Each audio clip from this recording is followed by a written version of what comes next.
Hi, I'm Boogsy and I'm an addict. I'm going to be reading just for today, June 3rd, 2024, Direct and Indirect Amends, page 161, Basic Text, page 40. We make our amends to the best of our ability. The ninth step tells us to make direct amends wherever possible. Our experience tells us to follow up those direct amends with long-lasting changes in our attitudes and our behavior.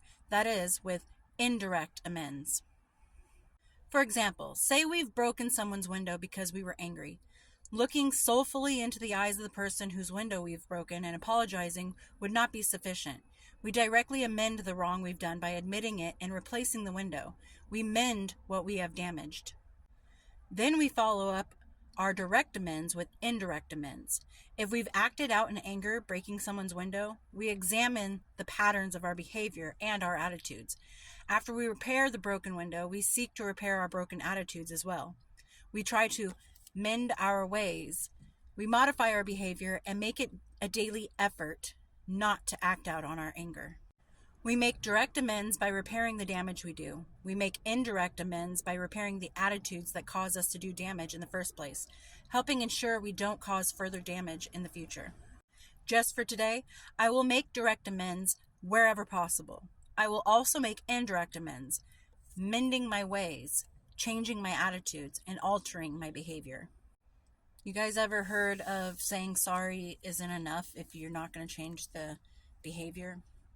You can say sorry till you're blue in the face, but if you keep doing the same thing over and over and over, those words just become empty and pointless and a waste of breath. So when you've hurt somebody, you want to apologize. And with that apology, you want to change your behavior and your attitude so that that apology has merit and has something to stand on. Because how many of us have been apologized to and then the person that apologized to you goes ahead and does it again? Apologizing to someone isn't clearing the slate so you can do it again. Like, oh, let me clean the table so I can put dinner back on it.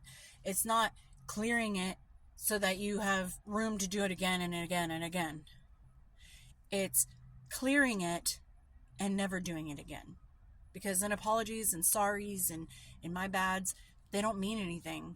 Because the person that's getting the apology is eventually just going to be like, oh, okay, same time next week, gotcha, whatever, you're going to do it again. And I think that when you apologize to someone and you don't change your ways, it's kind of an insult to injury, because you're giving them basically a promise that I will not do this again, or I will do my best to avert that behavior. But then they believe you and then you go ahead and do it again. So when you're apologizing to them with an empty promise of, I'm sorry, I apologize, I won't do it again, you're basically disrespecting their trust in you. So don't apologize if you don't mean it. And if you can, wherever it's safe and it's viable, fix whatever it is that you broke. Now, sometimes when you're doing your amends, you can't safely, for both parties or just one party, actually do it. You can't, maybe see the person in person, like face to face. But say let's use the broken window. Say that you broke this person's window when you were angry, and right now it's not healthy for you guys to interact or see each other. Maybe send a check in the mail. Send them some cash via Cash App or Zelle or whatever.